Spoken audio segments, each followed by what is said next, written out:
Parecia um jantar comum de uma família comum no subúrbio tranquilo de Varsóvia, até que Zuzana, de 8 anos, se recusou a terminar sua sopa. 10 minutos depois, a menina perdeu a consciência.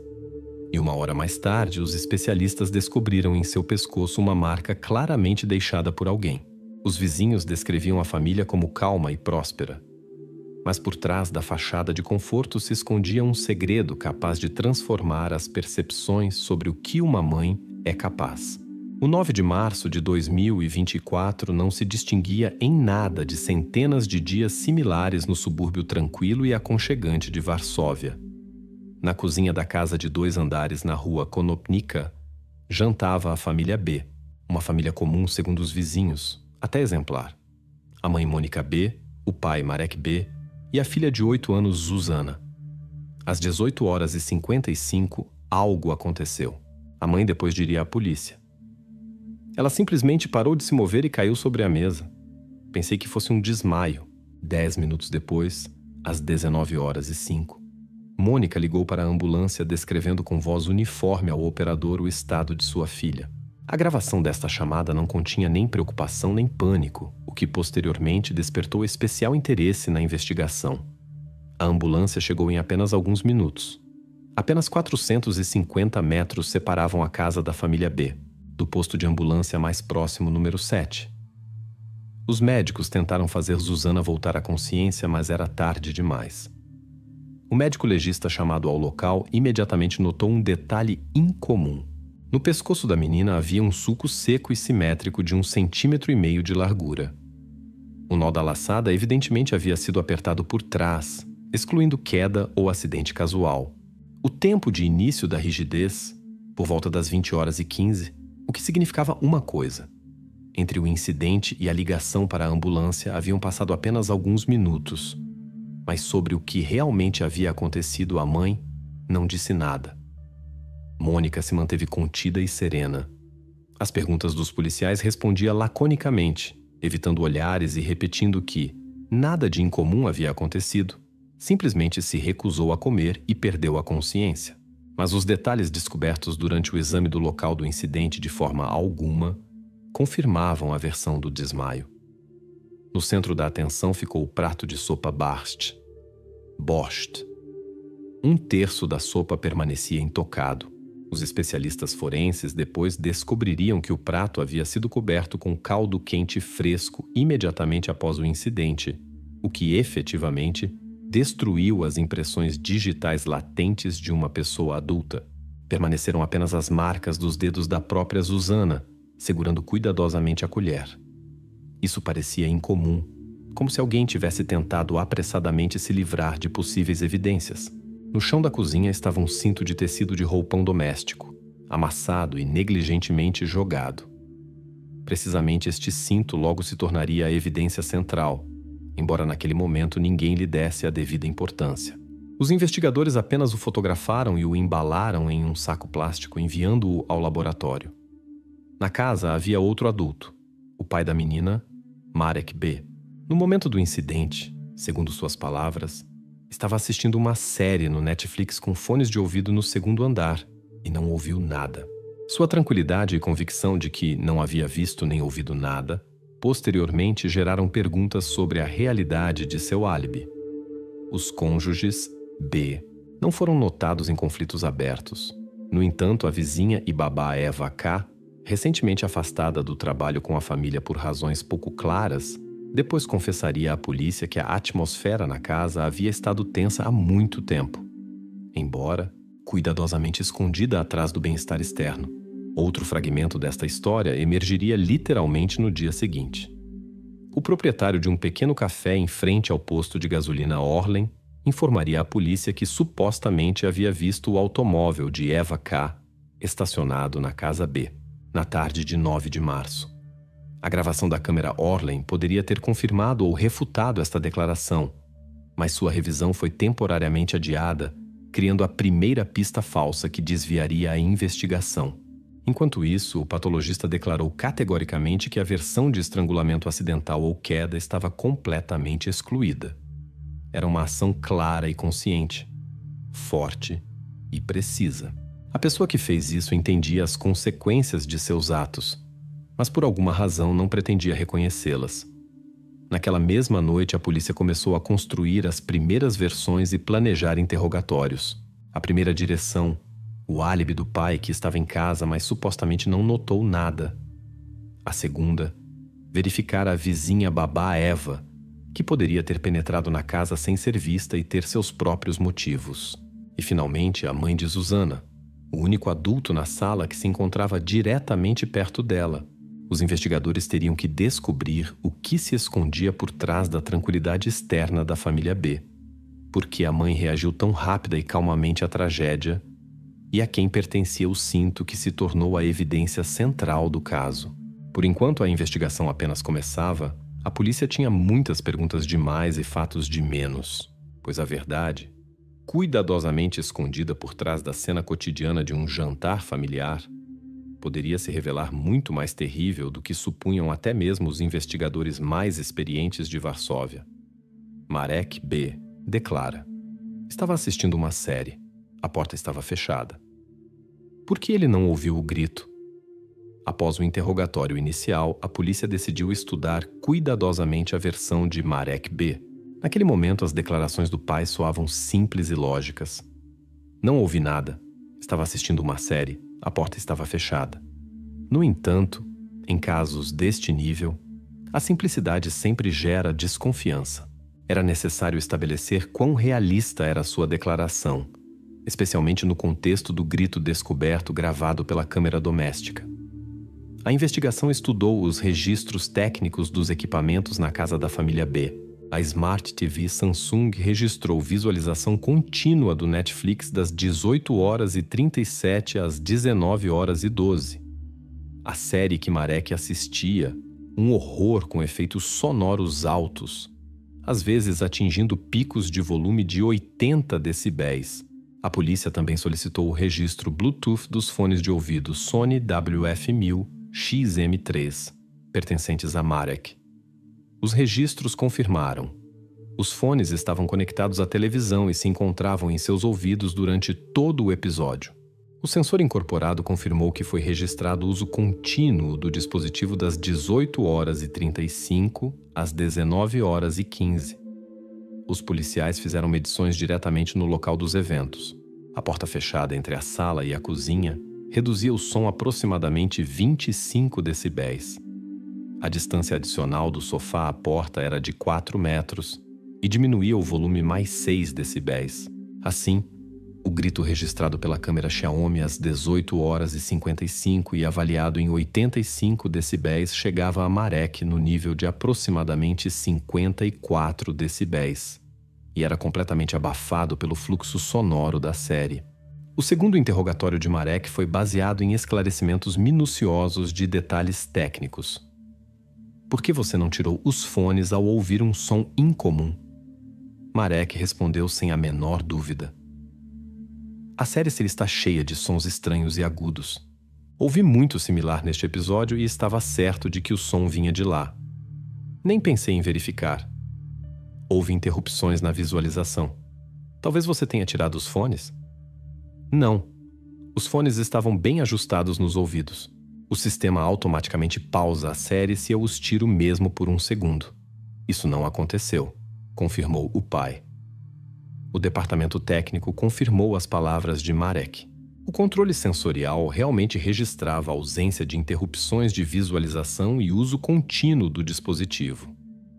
No entanto, apesar das confirmações técnicas, a polícia não podia excluir completamente o envolvimento de Marek. O investigador, respondendo a uma pergunta da imprensa no mesmo dia, intencionalmente permitiu uma formulação ambígua. O pai não está excluído da investigação. Todas as variantes estão sendo consideradas por enquanto. Esta frase imediatamente atraiu a atenção dos jornalistas e causou suspeitas do público em relação a Marek. Enquanto isso, apareceu um novo detalhe importante em outra direção da investigação. A câmera de vigilância do posto de gasolina Orlen registrou o automóvel da babá Eva K. às 18h48, a 9 quilômetros da casa da família B. A gravação se tornou o primeiro passo para a confirmação do álibi da mulher. No entanto, Os investigadores ainda teriam que reconstruir detalhadamente sua rota naqueles mesmos minutos quando ocorreu o incidente trágico na casa da rua Konopnica. Agora, o foco da investigação se movia dos detalhes técnicos e circunstâncias externas para uma camada menos óbvia, mas mais complexa: as relações intrafamiliares. Os investigadores começaram a estudar cuidadosamente a personalidade da mãe, Mônica B., e a atmosfera real que reinava dentro da família, escondida por trás de uma fachada aparentemente próspera. Um mês após o incidente trágico, a atenção dos investigadores se deslocou dos detalhes técnicos e álibis para os problemas profundamente escondidos da família.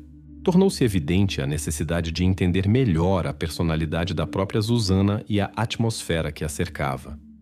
O primeiro sinal de alarme ao qual a polícia prestou atenção foram os registros do Serviço Social Municipal, OPS. Em 12 de outubro de 2023, os assistentes sociais registraram uma frase estranha que Mônica B. pronunciou durante uma visita.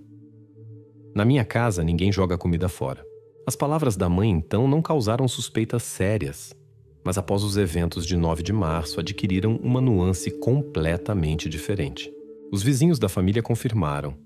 Desde o verão de 2023 da casa, regularmente se ouviam gritos agudos e insistentes de Mônica: "Come até o final." Estes incidentes não eram isolados. Os vizinhos notaram que, usualmente, após tais episódios, Zuzana parecia abatida e retraída.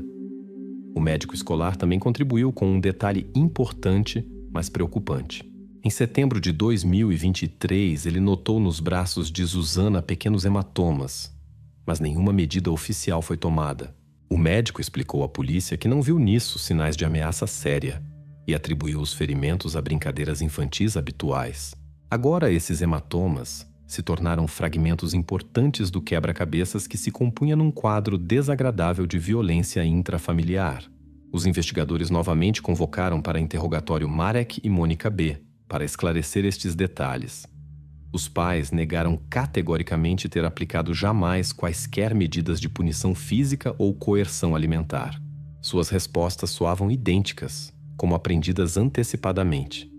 "Nunca tivemos problemas com alimentação, muito menos com coerção."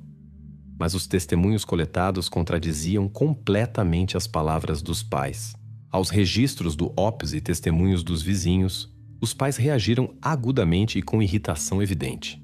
Isso concernia especialmente a mãe, Mônica B., que se tornava cada vez menos contida a cada novo interrogatório, repetindo que os vizinhos simplesmente inventam para aparecer nos jornais. Os investigadores, enquanto isso, estudavam os registros médicos de Zuzana. Eles revelaram queixas sistemáticas da menina sobre dores abdominais, começando desde o verão de 2023. O pediatra que a examinou repetidamente nunca conseguiu encontrar causas médicas para estes sintomas. Então foram atribuídos à tensão nervosa, sem se questionar sobre as causas do estresse numa pessoa de 8 anos. Paralelamente, no campo de visão da investigação, apareceu inesperadamente o avô de Zuzana, Joseph P., 72 anos, ex-militar, partidário de métodos rigorosos de educação. Em uma das entrevistas anteriores, um vizinho mencionou que o avô frequentemente repreendia os pais por fraqueza e suavidade excessiva em relação à neta. A investigação cuidadosamente verificou sua localização no dia da tragédia. Joseph residia num lar de idosos em Tomaszow Lubelski, a 48 quilômetros de Varsóvia. O ônibus PKS, o único transporte disponível para ele, circulava na direção oposta, de Varsóvia para Tomaszów, das 17h10 às 18h35, e de forma alguma permitia ao avô chegar à casa da família B, no momento do incidente. As câmeras de vigilância no refeitório do lar de idosos também confirmaram sua presença no jantar às 18h50. No entanto, os investigadores não se apressaram a fechar definitivamente esta versão, já que a severidade de seus métodos educativos teoricamente poderia influenciar a atmosfera familiar à distância, formando a atitude dos pais em relação a Zuzana. Enquanto isso, a principal evidência material do caso, o cinto de tecido do roupão, permanecia aguardando perícia laboratorial. O relatório que poderia dar resposta à pergunta sobre quem exatamente segurou o cinto nas mãos no momento do incidente estava programado apenas para 20 de abril. Precisamente esta evidência poderia confirmar ou refutar definitivamente as suspeitas em relação à mãe, ao pai ou a alguém mais do círculo próximo. Os investigadores ainda não revelavam a espera dos resultados ao público amplo. Para eles agora era mais importante formar um retrato psicológico da família, entender que relações Zuzana realmente tinha com seus pais e que métodos educativos se escondiam por trás da fachada próspera da casa na rua Konopinica. Agora, a atenção da investigação se focalizou definitivamente na evidência material, o cinto do roupão. Precisamente, ele deveria esclarecer finalmente quem se encontrava perto de Zuzana nos minutos críticos. Até obter os resultados da perícia, restavam aos investigadores alguns dias que decidiram usar de forma maximamente produtiva, estudando detalhadamente a família e o entorno da vítima, para ter uma imagem clara no momento da etapa decisiva da investigação. 3 semanas após o estudo das circunstâncias familiares, a investigação se aproximou de sua fase final. Os investigadores receberam resultados inesperados do laboratório de TI, que conseguiu restaurar um segmento de áudio crucial da câmera doméstica Xiaomi instalada na cozinha. Era uma pequena câmera fixada na parede a uma altura de 170 centímetros com a ajuda de um suporte parafusado, excluindo movimentação acidental. O fragmento de áudio restaurado registrava sons que duraram menos de 1 minuto. Uma batida distinta, um estertor abafado e um farfalhar característico de tecido. Estes sons coincidiam temporalmente com o grito previamente registrado às 18h55, mas até agora permaneciam escondidos. A investigação se interessou pela razão pela qual a câmera não gravou o próprio incidente visualmente. A análise dos metadados do dispositivo deu uma resposta importante. 7 minutos antes do incidente, a objetiva havia sido intencionalmente virada para cima, o que excluía completamente a observação visual da cozinha. Os especialistas criminalistas descobriram no corpo da câmera uma marca sudorípara clara. A verificação através do sistema AFIS deu uma coincidência infalível. A marca pertencia a Mônica B. Isso pela primeira vez ligou diretamente à mãe à tentativa de ocultar as circunstâncias da tragédia. Um novo detalhe importante foi a informação de uma testemunha inesperada. O entregador do serviço de entrega InPost, Piotr L., declarou à investigação que no dia do incidente às 18h52, ele viu através da janela da cozinha precisamente Mônica. Segundo suas palavras, ela parecia irritada, gesticulava nervosamente e evidentemente dizia algo, embora ele não conseguisse ouvir as palavras. Estes dados se tornaram decisivos para entender quem se encontrava na cozinha 3 minutos antes do grito. Os especialistas de TI verificaram minuciosamente a gravação quanto à falsificação. Uma perícia fonoespectral independente confirmou a autenticidade do fragmento restaurado. Sinais de montagem ou outras manipulações com o som não foram descobertos, o que excluía completamente a tentativa de fabricação de evidências. Os investigadores verificaram cuidadosamente a possibilidade de rotação acidental da câmera. Um dos cenários supunha que a porta poderia ter tocado o dispositivo e virado a objetiva. No entanto, após reconstrução detalhada e medições, esta variante foi completamente rejeitada. A porta da cozinha se abria para dentro e a trajetória de seu movimento não poderia coincidir fisicamente com a direção na qual a câmera havia sido virada. A conclusão se mostrou óbvia e a única possível. O dispositivo foi virado intencionalmente e conscientemente. A investigação rejeitou definitivamente a versão de possível envolvimento do avô de Zuzana, Joseph P. Os dados das câmeras de vigilância do lar de idosos localizado em Tomaszów confirmaram convincentemente sua presença no jantar às 18h50. A partir deste minuto, o avô saiu definitivamente da lista de suspeitos, fechando a pista falsa que anteriormente havia confundido os investigadores. No entanto, a principal descoberta que definitivamente mudou o curso da investigação foi o relatório oficial do KGP sobre o exame laboratorial do cinto do roupão encontrado no local da tragédia. Usando o método mais recente LR-Mix e as bases atuais do KGP de 2024, os especialistas estabeleceram que no cinto estava presente inequivocamente o suor de Mônica e microfibras da camiseta de Zuzana. A probabilidade de coincidência acidental destes dois vestígios biológicos era astronomicamente baixa, 1 para 1 milhão. Esta evidência, pela primeira vez, ligou direta e indiscutivelmente Mônica ao incidente. O Ministério Público imediatamente obteve o relatório e procedeu à formação de uma acusação oficial contra a mãe. Mônica B., pela primeira vez desde o início da investigação, se encontrou na posição de uma pessoa contra quem existiam evidências físicas irrefutáveis, que não deixavam espaço para manobra ou explicações alternativas. Agora a investigação entrou em sua fase decisiva. Com evidências que não podiam ser negadas, o Ministério Público concentrou esforços no estudo do motivo, bem como no estabelecimento das circunstâncias da encenação que a mãe de Zuzana tentou realizar para esconder a natureza real do ocorrido. Em 17 de fevereiro de 2025, a sala judicial do Tribunal Distrital em Zamość se encheu de jornalistas, familiares e observadores casuais. Quase um ano de investigação finalmente chegou à sua conclusão lógica.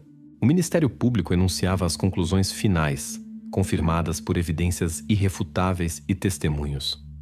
A sequência de eventos apresentada pela acusação se organizava numa cadeia rígida e indiscutível. Segundo os materiais do caso e numerosos testemunhos, a pressão sistemática sobre Zuzana por parte da mãe havia começado muito antes do incidente de março. Os documentos do Serviço Social Municipal OPS de outubro de 2023 registravam as declarações insistentes de Mônica de que, em sua casa, ninguém tinha o direito de jogar comida fora. Este foi o primeiro sinal de alarme que ninguém então levou a sério. Os vizinhos, anteriormente não muito dispostos a falar com a polícia, deram testemunhos sobre coerções sistemáticas para comer, acompanhadas de gritos: "Come até o final!". Tais episódios se repetiam regularmente.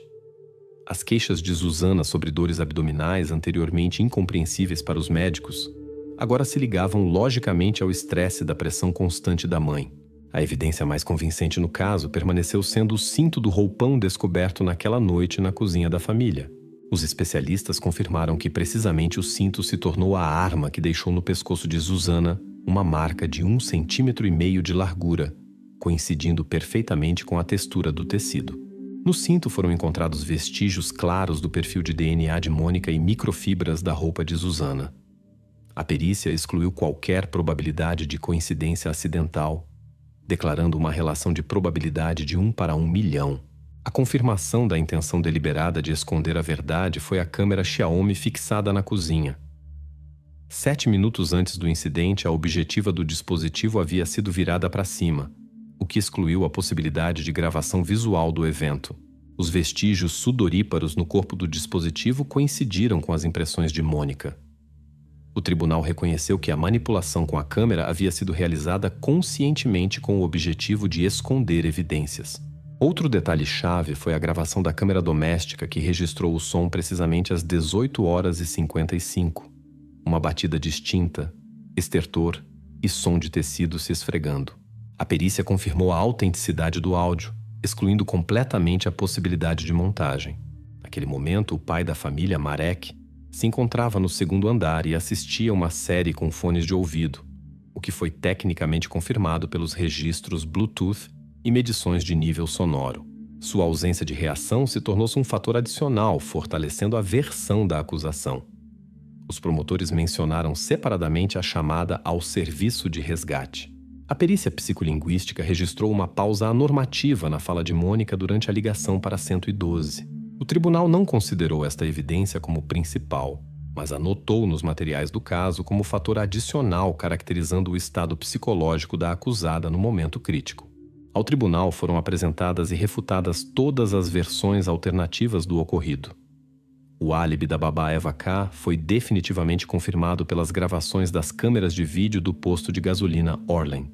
O avô de Zuzana, Joseph P., também foi completamente excluído dos suspeitos graças a uma clara gravação de vídeo do lar de idosos.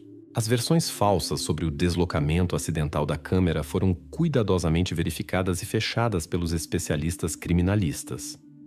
O tribunal prestou atenção especial ao prato de sopa no qual restaram apenas as impressões de Zuzana. Isso significava que Mônica naquela noite não alimentou a filha, mas apenas a observou, pressionando psicologicamente, forçando-a a terminar completamente sua refeição, o que se tornou a causa direta do conflito. Quando o juiz pronunciou o veredicto definitivo, 25 anos de privação de liberdade segundo o artigo 148, parágrafo 1 do Código Penal da República da Polônia, Mônica, pela primeira vez em todo o processo judicial, perdeu a compostura.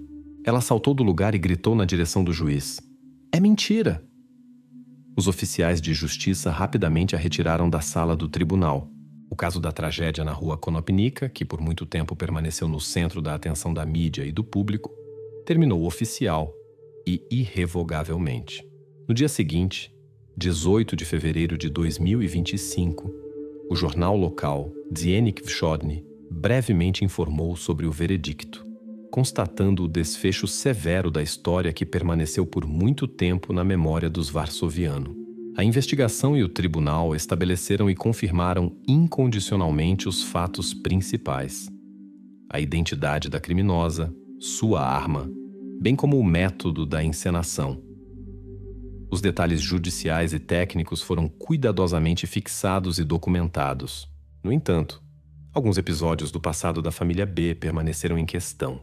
Os hematomas notados pelo médico escolar anteriormente e os possíveis casos anteriores de violência nunca foram juridicamente provados e permaneceram fora dos documentos oficiais, nunca entrando nos materiais do caso. Mensagens curtas em nome do desaparecido Evan Turner foram enviadas durante meses, assegurando a todos que ele tinha ido para a mãe. Mas na manhã de 14 de dezembro, a câmera térmica mostrou algo diferente. Um ponto quente dentro do silo hermético da Pine Creek Farm. Dentro foi encontrado precisamente Evan, e ele definitivamente não tinha ido a lugar algum. Seu desaparecimento foi mascarado durante 4 meses com apenas algumas palavras. 14 de dezembro de 2024. Madrugada de inverno. Pine Creek Farm. Um lugar silencioso e isolado, localizado a 11 quilômetros de Elmore, uma pequena cidade no estado de Michigan. A fazenda pertence a Caleb Turner, um mecânico local que vive recluso e quase não se comunica com os vizinhos. Ele leva uma vida simples, conserta equipamentos dos fazendeiros vizinhos, cuida da propriedade e, aparentemente, não se destaca em nada. Os técnicos da empresa Agritherm Audit, Jake Rollins e Stanley Ford, chegaram à fazenda para realizar uma auditoria padrão de inverno sobre perdas de calor. Sua tarefa? Verificar edifícios e silos, identificar possíveis vazamentos de calor para ajudar o fazendeiro a economizar dinheiro no aquecimento. Uma verificação normal leva cerca de 1 hora. Nada suspeito e muito menos criminoso estava planejado para ser descoberto aqui. Mas exatamente às 6h42, o dispositivo FLIR, usado para detectar anomalias nas perdas de calor, mostra um detalhe estranho. Um dos silos metálicos, coberto de geada e vazio há muito tempo, de repente emite uma silhueta vermelha clara, visível através do fundo azul frio. O contorno térmico é nítido, grande, parecido com a figura de uma pessoa. Os técnicos não acreditam no que veem, mas são obrigados a verificar, pois isso não deveria acontecer. O silo está vazio há vários meses. Stanley sobe pela escada até o topo do silo e abre a tampa. Nenhum odor desagradável, o interior está seco, frio. No entanto, no centro, entre uma camada de cal, jaz um corpo antinaturalmente reto e completamente imóvel. À primeira vista é claro, está lá há muito tempo. A aparência? Restos completamente secos de um adolescente.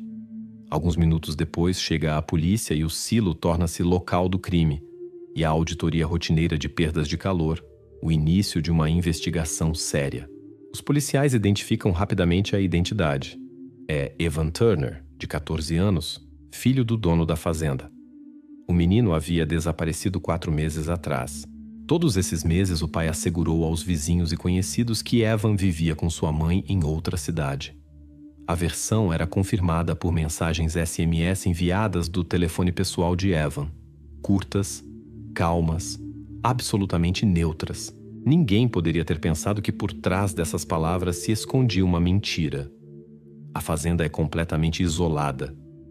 Os vizinhos não conseguem acreditar que o silencioso e reservado Caleb possa estar conectado com algo tão terrível. Mas a polícia não tira conclusões precipitadas. Eles sabem que em casos como esses não se deve apressar com acusações. Em primeiro lugar, a investigação inicia a verificação do círculo mais próximo. O principal suspeito, Caleb Turner. Ele é o único adulto na fazenda que tinha contato regular com o filho antes do desaparecimento. Suas declarações de que Evan havia ido para a mãe agora são completamente refutadas pelos fatos. Verificam sua rotina diária, conversas com vizinhos, comportamento e relacionamento com o filho. Além do pai, a suspeita recai sobre 2 adolescentes locais. Várias vezes foram vistos tentando entrar em territórios alheios, particularmente em celeiros de fazendas vizinhas. Ambos estavam anteriormente fichados por infrações menores. Coincidem a idade, altura, compleição e, o mais importante, o tamanho do calçado com a pegada encontrada na parede interna do silo. A polícia leva os adolescentes à delegacia para interrogatório detalhado, coleta amostras de calçados e compara com a pegada encontrada. Isso ainda não é prova de culpa, mas uma pista importante. A pegada de calçado de tamanho adolescente encontrada dentro do silo torna-se a primeira pista da investigação. Na etapa inicial, parece a mais promissora. Os investigadores acreditam que um dos adolescentes poderia ter entrado no silo pouco antes da descoberta do corpo, possivelmente verificando o território. Os adolescentes são interrogados, mas negam categoricamente o envolvimento e insistem que nunca estiveram dentro desse silo específico. A polícia ainda não obtém confirmações diretas de suas palavras, mas também não pode acusar por enquanto. Poucos fatos demais.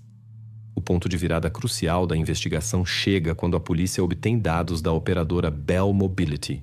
A ordem número 1420-BM permite que estudem detalhadamente como exatamente as mensagens foram enviadas em nome de Evan. A operadora informa que todos esses SMS chegaram através de um nó fêmito doméstico instalado na casa de Caleb Turner. Isso significa uma coisa. O remetente das mensagens estava constantemente perto da casa. Agora está claro que Evan não apenas nunca deixou a fazenda, mas alguém criou especificamente a aparência de que ele estava vivo.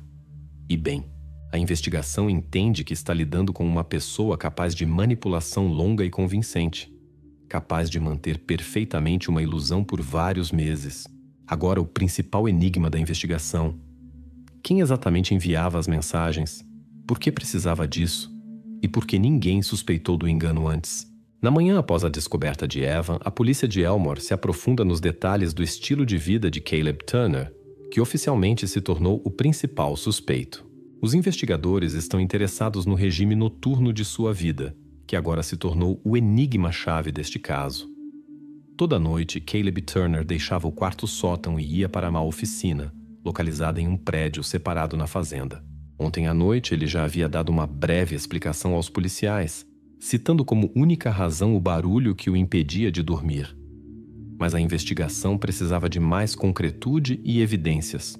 Os policiais verificaram detalhadamente os dados médicos de Caleb, solicitando documentos na clínica Barry pela ordem número BC 5092 de 2024-12-15. Os papéis obtidos confirmaram um detalhe importante, anteriormente desconhecido pela polícia e público. Caleb sofria de insônia pós-traumática desde 2019. A doença se desenvolveu após um acidente na fazenda que ocorreu há muitos anos. Desde então, Caleb se dirigia regularmente aos médicos com queixas de problemas crônicos de sono, ansiedade e despertares noturnos.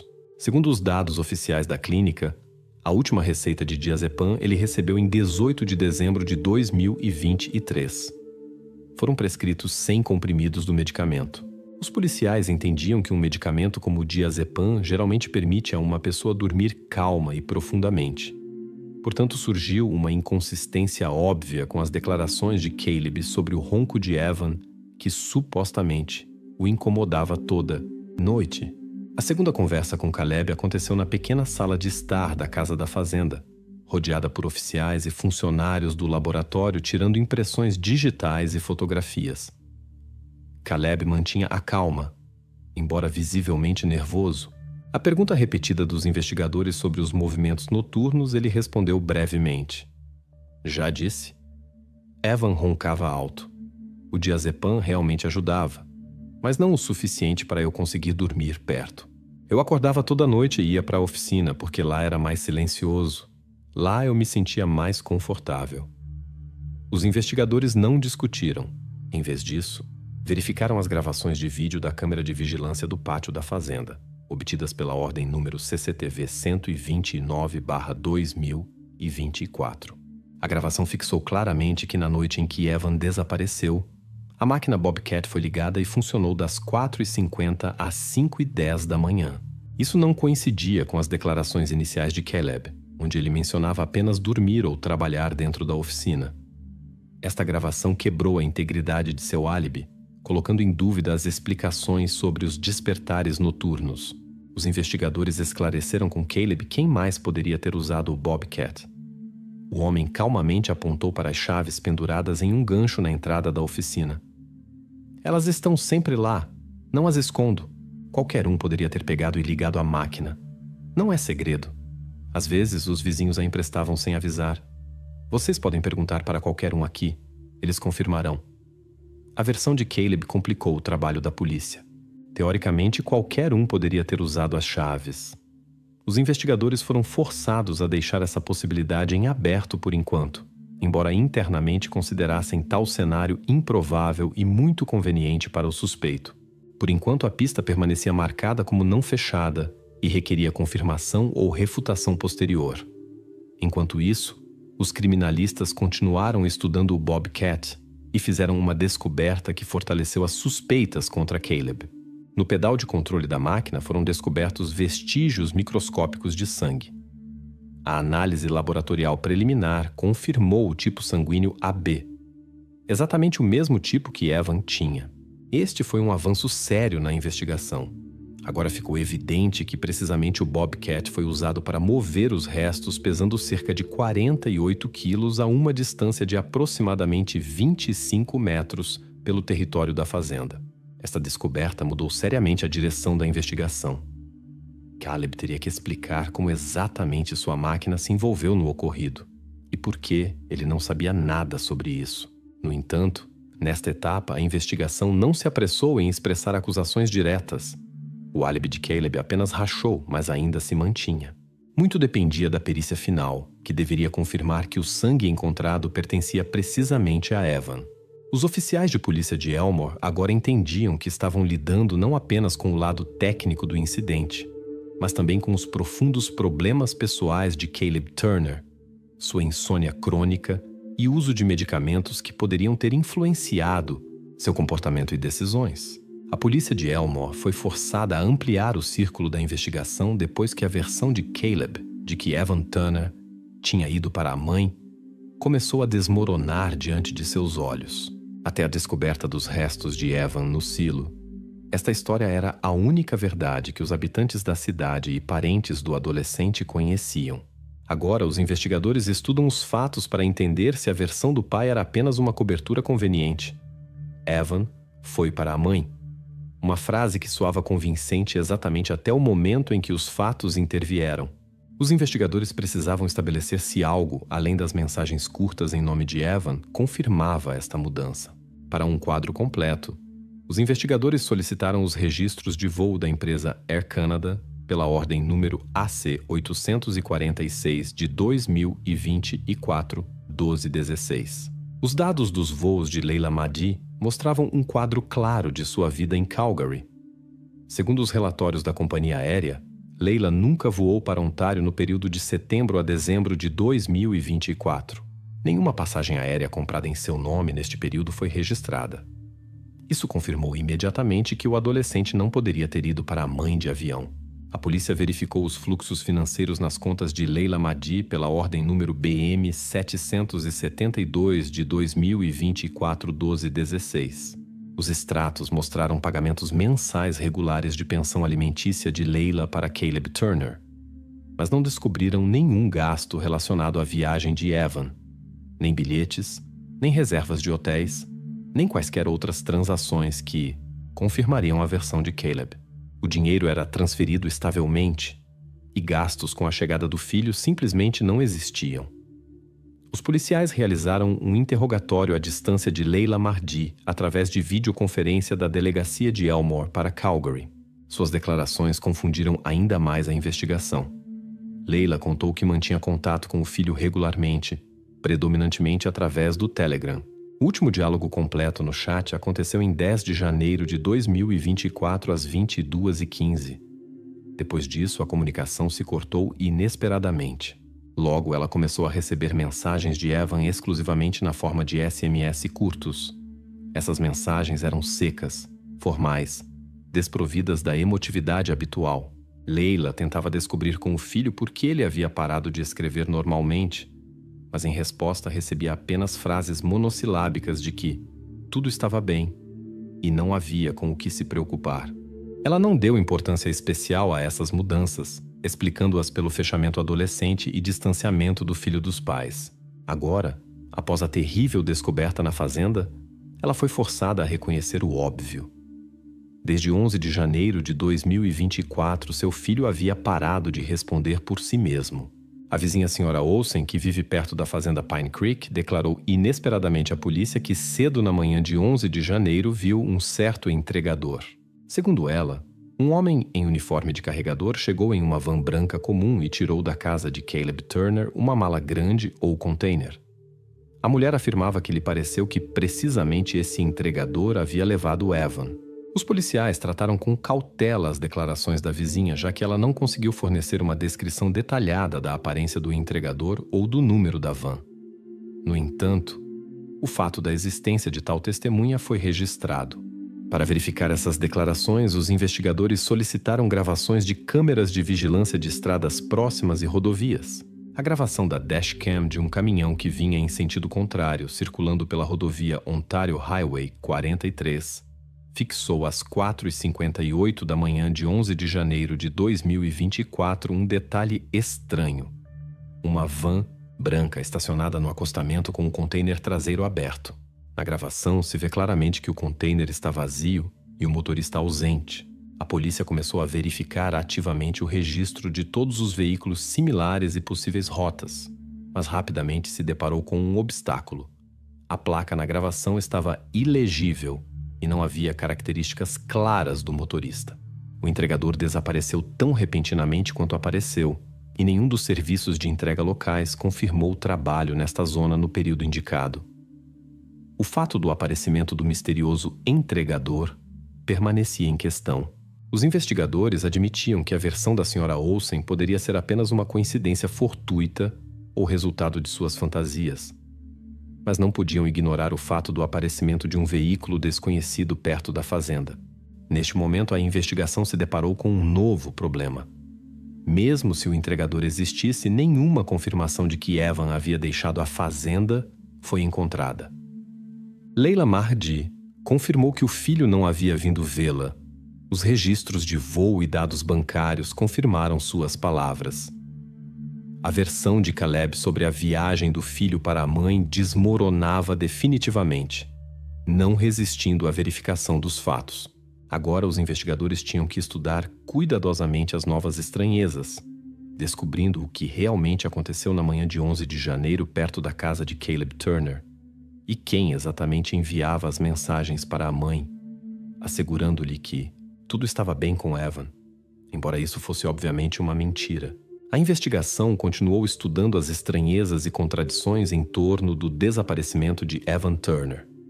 A atenção da polícia voltou aos detalhes técnicos que anteriormente não pareciam importantes. Entre os técnicos que realizavam a inspeção térmica na fazenda, apareceu uma nova testemunha. Thomas Reed, funcionário da empresa Agritherm Audit, que operava a câmera térmica FLIR I-54. O que mais a inspeção térmica FLIR poderia ter preservado, além da gravação já conhecida que descobriu os restos de Evan? Os investigadores contataram Thomas Reed para verificar cuidadosamente todo o registro do diário da câmera térmica. Precisamente Thomas lhes forneceu os dados da câmera termográfica, que anteriormente não haviam sido examinados com a devida atenção. Descobriu-se que a inspeção FLIR na fazenda não era realizada pela primeira vez. Exatamente alguns meses antes da descoberta de Evan, em 14 de janeiro de 2024, uma verificação térmica também foi realizada na Pine Creek Farm. Os dados do diário da câmera térmica, fixados em 14 de janeiro de 2024 às 5h07 da manhã, mostram calor fraco, mas claramente perceptível disperso dentro do mesmo silo. Neste momento, o silo, segundo os documentos da fazenda, deveria estar completamente vazio e sem uso. Na inspeção repetida de 24 de maio de 2024 às 6h42 da manhã, a câmera térmica registrou já um contorno térmico brilhante e claro. A temperatura dentro do silo atingia mais 9 graus Celsius, apesar do forte frio lá fora. Isso confirmava que entre as duas verificações algo havia mudado seriamente dentro do silo. Não deveria haver razões para tal calor, já que, segundo todos os documentos técnicos e declarações do dono da fazenda, não há e nunca houve aquecimento elétrico neste objeto. Thomas Reed explicou aos investigadores que tais anomalias geralmente estão relacionadas com a presença de algum ser vivo ou processos internos que produzem calor. A primeira versão que a polícia considerou, um animal que havia caído acidentalmente dentro. Mas os especialistas CSI refutaram completamente esta versão.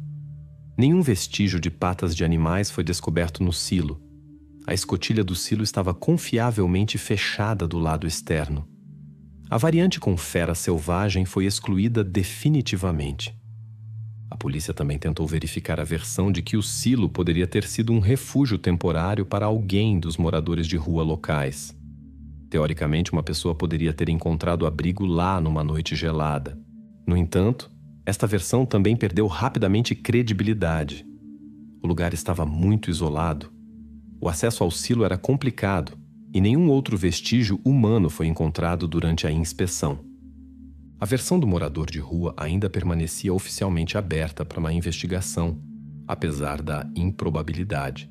No entanto, nenhum habitante local, nem trabalhadores da fazenda, nem o próprio Caleb Turner confirmavam a presença de pessoas estranhas na fazenda durante os meses de inverno. Também não havia declarações de desaparecimento ou reclamações de invasão. No entanto, a polícia ainda mantinha cautela e mantinha esta versão aberta exclusivamente formalmente, esperando confirmações ou refutações adicionais. Os especialistas CSI realizaram uma inspeção detalhada repetida do silo. No lado interno da escotilha foi encontrado um pequeno fragmento de tecido quase imperceptível. Os criminalistas determinaram rapidamente que era uma fibra de tecido de flanela vermelha e preta, típica do pijama de Evan, no qual, segundo as declarações de Caleb, o adolescente usualmente dormia. Esta descoberta criava uma nova conexão importante. O adolescente não simplesmente acabou no silo por acaso ou por descuido de alguém. Ele foi colocado lá intencionalmente durante a noite, em roupa de dormir.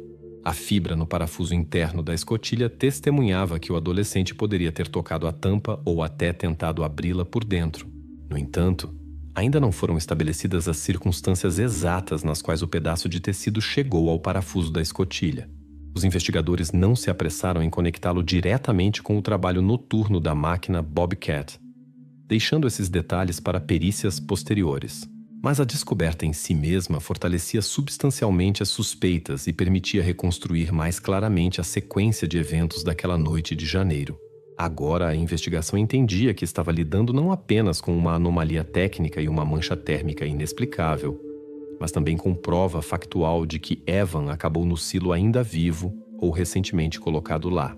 Esta descoberta forçou a polícia a prestar ainda mais atenção às declarações de Caleb e seus movimentos noturnos pela fazenda.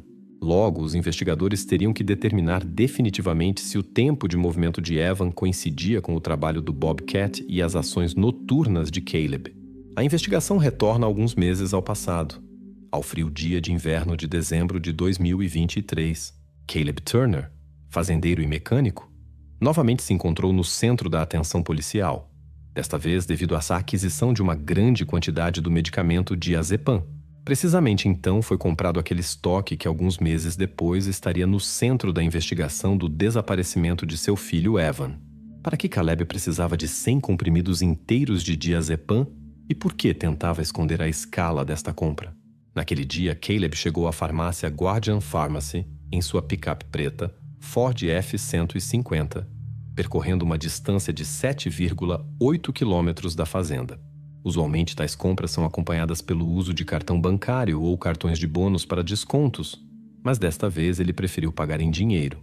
O recibo foi encontrado durante a busca na fazenda pela polícia alguns meses depois, e nele faltavam quaisquer sinais que permitissem identificar o comprador, exceto o nome do próprio medicamento e a data de aquisição. O recibo descoberto pela polícia fixava claramente o fato do pagamento em dinheiro. Nem cartão de bônus, nem cartão de desconto foram utilizados. A funcionária da farmácia depois lembrou que Caleb recusou quaisquer descontos e bônus, declarando que não era necessário.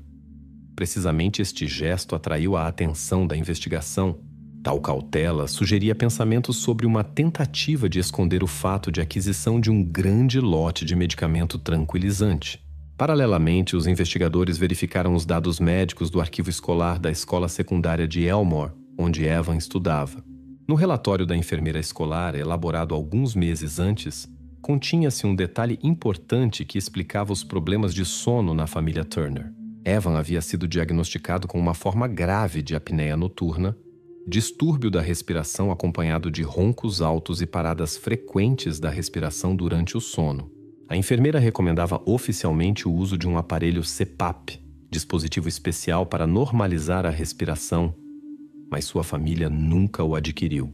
Quando os policiais voltaram a levantar a questão das razões da recusa em comprar o aparelho CPAP, Caleb Turner declarou seca e confiantemente: "É muito caro para nossa família. Não podia me permitir tal gasto. Nos virávamos sem ele." No entanto, ao comparar os gastos para a aquisição de um lote tão grande de diazepam, os policiais duvidaram desta explicação. O diazepam também não era um medicamento barato, especialmente em tais quantidades.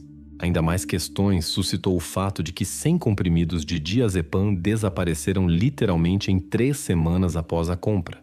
Durante este tempo, o entorno notava que Caleb parecia apático, cansado e lento, mas ninguém notou nele sinais evidentes de overdose.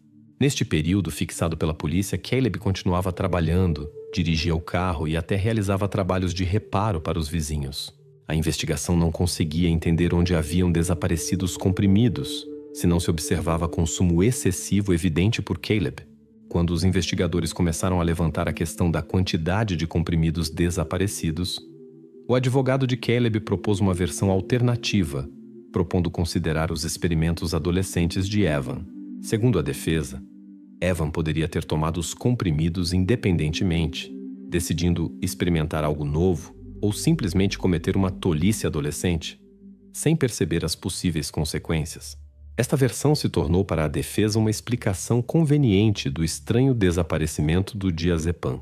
Nos primeiros dias da investigação, tal cenário não parecia completamente inverossímil e foi oficialmente incluído nos materiais do caso como versão que requeria verificação posterior. No entanto, logo a polícia recebeu os resultados do estudo toxicológico do Centro Toxicológico de Toronto, que mudaram a percepção do ocorrido de forma cardinal.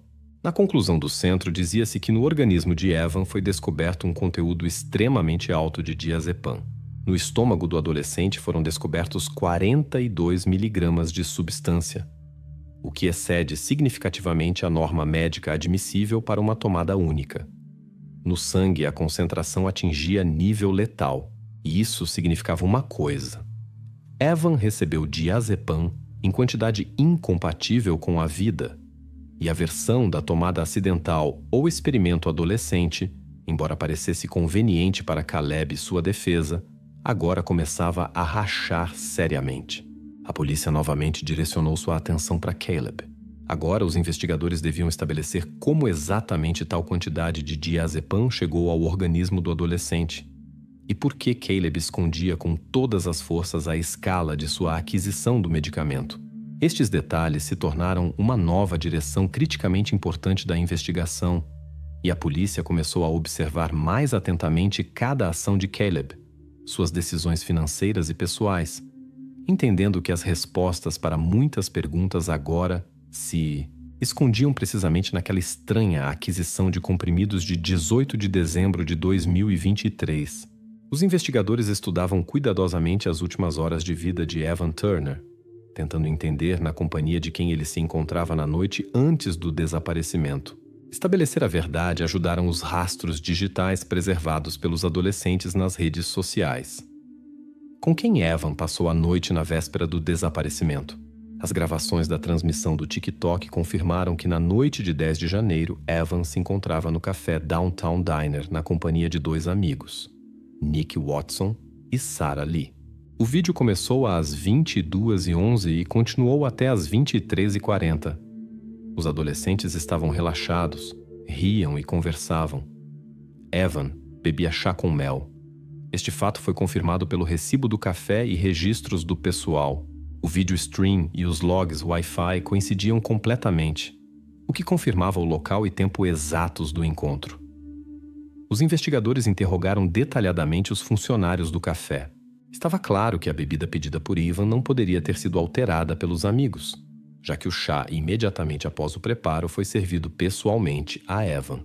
Após o fim do encontro, Nick e Sarah voltaram para casa, o que era confirmado pela câmera de vigilância na entrada do café e ruas vizinhas. Os policiais consideraram se Nick e Sarah poderiam ter influenciado de alguma forma o estado de Evan. No entanto, descobriu-se que até a fazenda Pine Creek havia quase 8 quilômetros e Nick Watson não tinha carteira de motorista. Numa hora tardia e sem transporte, os adolescentes não poderiam ter chegado à fazenda despercebidos, o que diminuía substancialmente a probabilidade de seu envolvimento. No entanto, a investigação descobriu um momento incomum nas redes sociais. Nick Watson deixou um comentário sobre o stream. Caleb novamente escrevendo para minha mãe às 2h. Os investigadores, a princípio, levaram isso a sério. Depois descobriu-se que isso era apenas uma piada adolescente, baseada no hábito de Caleb de enviar mensagens aos vizinhos tarde da noite. Não havia outras evidências do envolvimento de Caleb em estranhas mensagens noturnas para a família de Nick, mas a principal descoberta esperava a polícia adiante. Os investigadores solicitaram acesso à conta iCloud de Nick e estudaram os dados que o adolescente guardava em seu telefone. Entre os arquivos no armazenamento em nuvem de Nick foi encontrada uma gravação de vídeo curta, feita às 2h48 da noite de 11 de janeiro, algumas horas após o encontro no café. No próprio vídeo, havia uma montagem comum de clipe adolescente que Nick preparava para as redes sociais. Mas os especialistas CSI prestaram atenção aos sons que caíram acidentalmente no fundo da gravação. No silêncio noturno se ouvia distintamente o som do motor Bobcat, carregador agrícola pertencente à fazenda Pine Creek. Este som já era familiar para a polícia pelas gravações das câmeras da fazenda.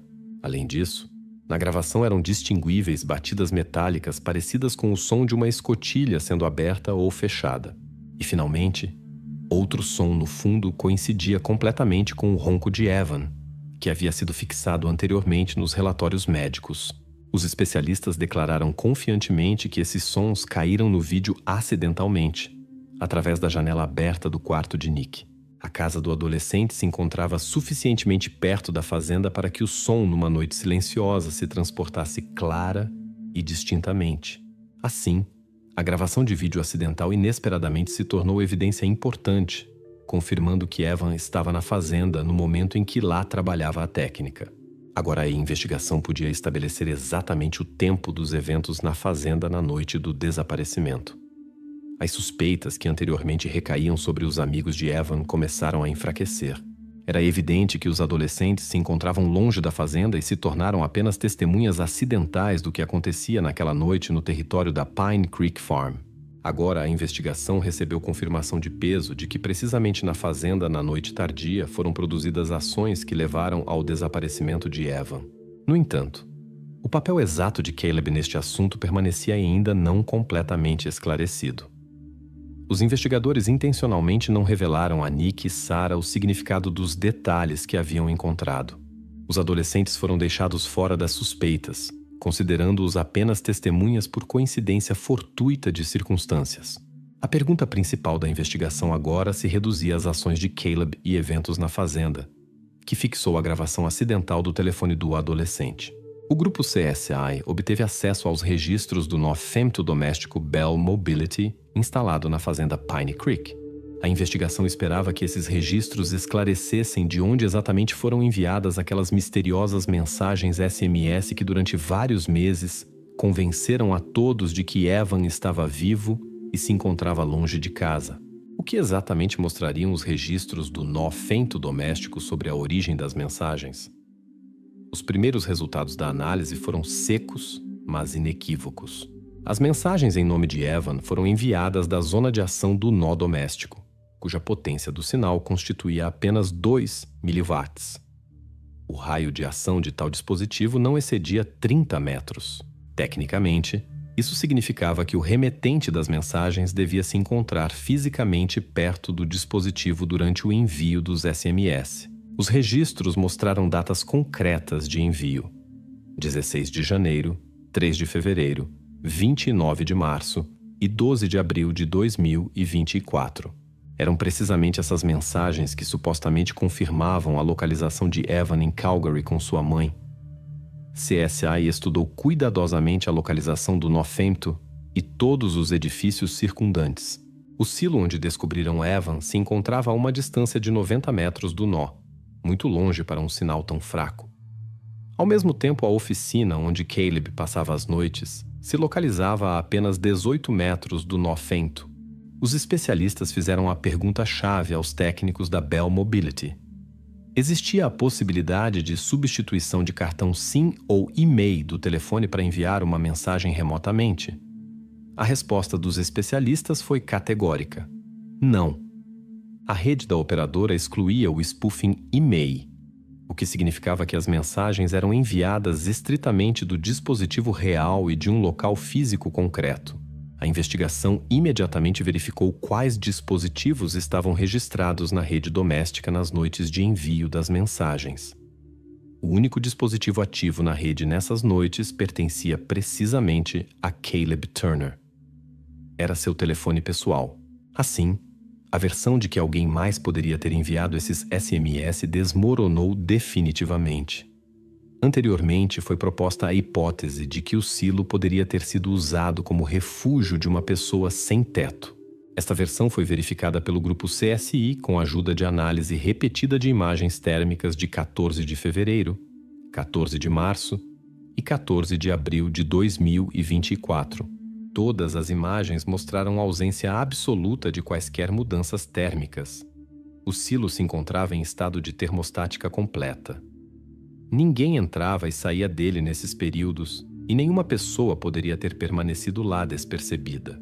Assim, a hipótese do sem-teto foi completamente excluída e oficialmente fechada. A investigação também excluiu definitivamente a participação dos adolescentes, Nick e Sarah, assim como do misterioso entregador supostamente visto pela vizinha Olsen. Nenhuma dessas pistas tinha mais fundamento. O momento-chave da investigação foi a descoberta feita pelos criminalistas CSI durante a inspeção repetida da fazenda. Durante a análise detalhada da cozinha e seus utensílios, CSI descobriram microgrânulos de diazepam na superfície interna do bule infusor. A análise espectral mostrou coincidência completa com os comprimidos anteriormente comprados por Caleb. Esta era a evidência extremamente importante que vinculava o desaparecimento de Evan e o nível letal de diazepam encontrado em seu organismo com um objeto doméstico comum. O chá tranquilizante que Evan bebeu em casa revelou-se de forma alguma tão inofensivo quanto parecia no início. CSI confirmaram que as micropartículas não eram contaminação acidental, mas adição intencional de substância. Agora a investigação sabia como exatamente o diazepam chegou ao organismo do adolescente. Isso permitia à polícia se concentrar na personalidade de Caleb, que tinha livre acesso ao medicamento e ao bule na fazenda. Assim, no início do verão de 2024, a investigação se focalizou definitivamente em Caleb Turner. As evidências reunidas por CSI fecharam todas as versões secundárias e mostraram que o pai do adolescente não apenas enviava mensagens falsas, mas também evidentemente tinha relação com o ocorrido naquela noite fatal de janeiro. A investigação evitava cuidadosamente a discussão aberta do motivo de Caleb. No entanto, as evidências se dispunham numa cadeia única dirigida precisamente contra ele. Todos os detalhes confirmavam sua participação direta nos eventos daquela noite, E agora a polícia intencionalmente se dirigia para a etapa final da investigação, preparando cuidadosamente o terreno para as acusações diretas que deviam seguir em breves. O caso de Evan Turner não era mais um enigma com múltiplas versões.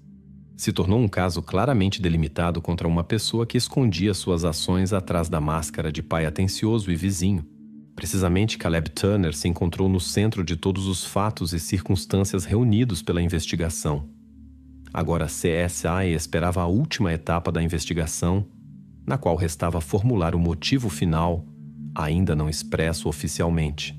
No entanto, já agora era evidente que por trás dos atos de Caleb havia algo mais que um simples desejo de esconder um acidente.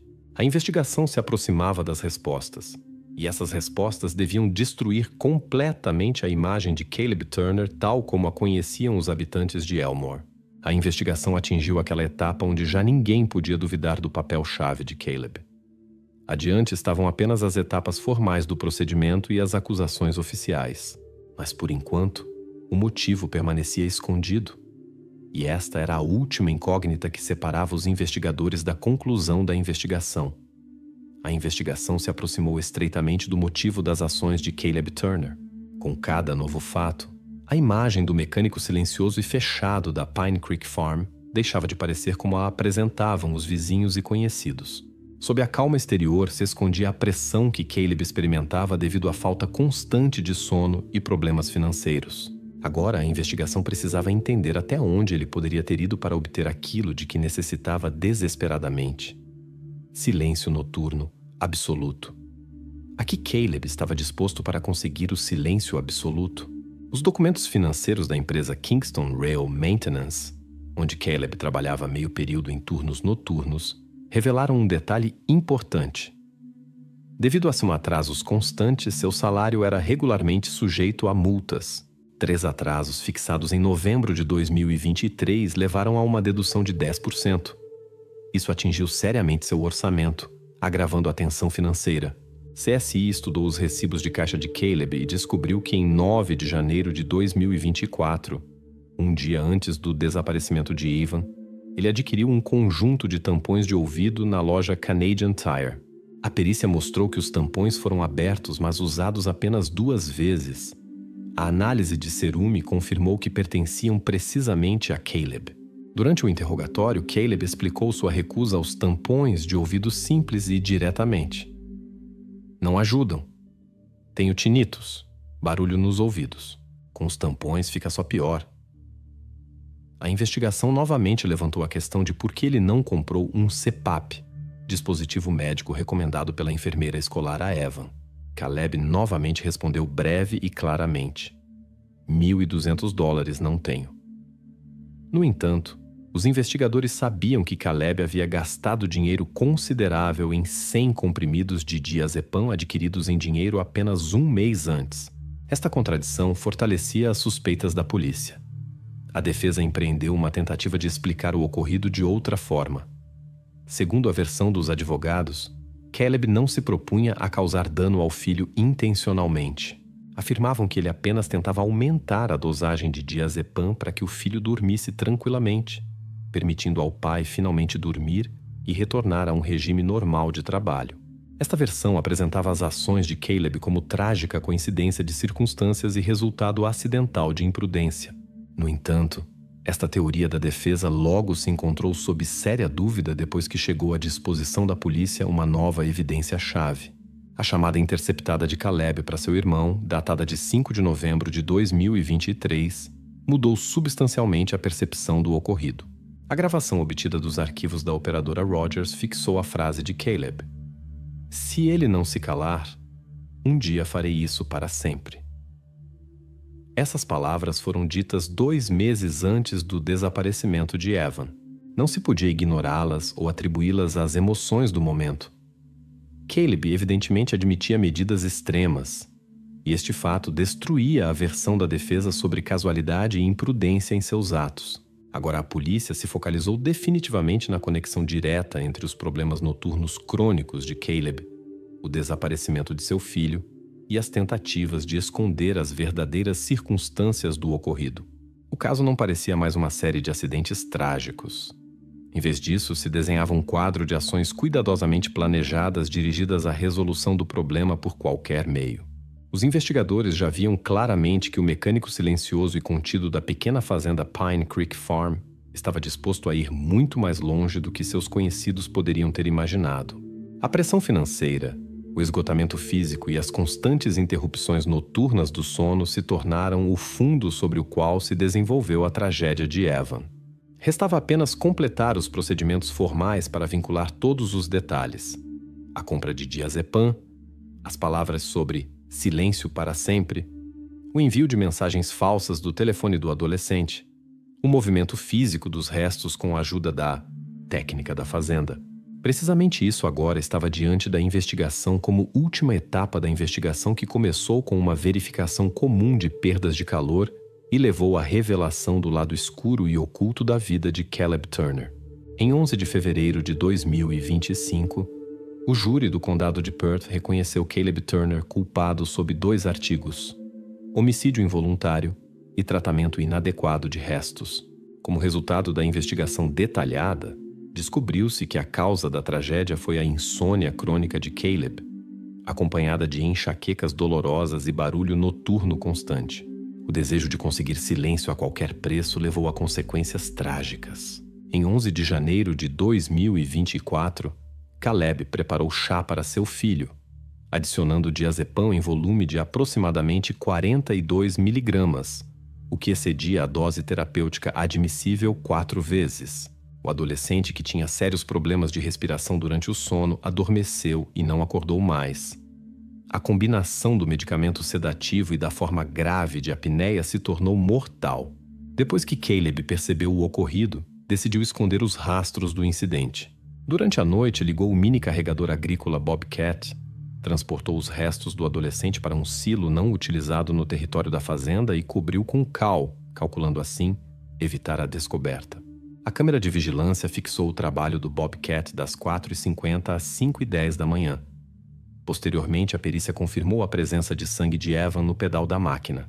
Para criar uma falsa impressão de que o filho se encontrava longe de casa, Caleb mensalmente enviava mensagens SMS curtas do telefone de Evan, imitando a comunicação do adolescente com sua mãe. A análise do nó-femtol doméstico provou que todas as mensagens foram enviadas da oficina onde se encontrava o próprio Caleb. Isso excluía a possibilidade de envio de mensagens do silo, já que a distância dele ao nó excedia a zona de cobertura da rede. As imagens de câmera térmica da empresa Agritherm Audit, feitas em 14 de janeiro de 2024, confirmaram a presença de uma mancha térmica fraca no silo, causada pela presença de restos recentemente colocados. O exame repetido de 24 de maio do mesmo ano mostrou elevação de temperatura dentro do silo até mais 9 graus Celsius, causada por processos internos de decomposição. Ao longo das sessões judiciais, a defesa provava obstinadamente que as ações de Caleb não foram intencionais e que ele não tensionava causar dano sério ao filho. No entanto, a acusação conseguiu quebrar definitivamente esta versão graças às evidências apresentadas.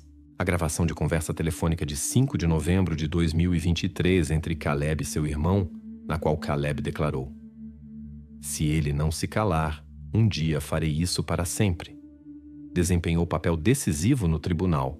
Adicionalmente, foram apresentadas folhas de pagamento mostrando multas financeiras regulares de Caleb por atrasos no trabalho causados por falta crônica de sono. Os jurados, levando em conta o reconhecimento parcial de Caleb e a ausência de evidências diretas de assassinato planejado antecipadamente, proferiram o veredito: 16 anos de privação de liberdade com cumprimento em instituição correcional de 2. Regime estrito. Após o anúncio do veredicto, Caleb foi escoltado do edifício do tribunal para a prisão preventiva.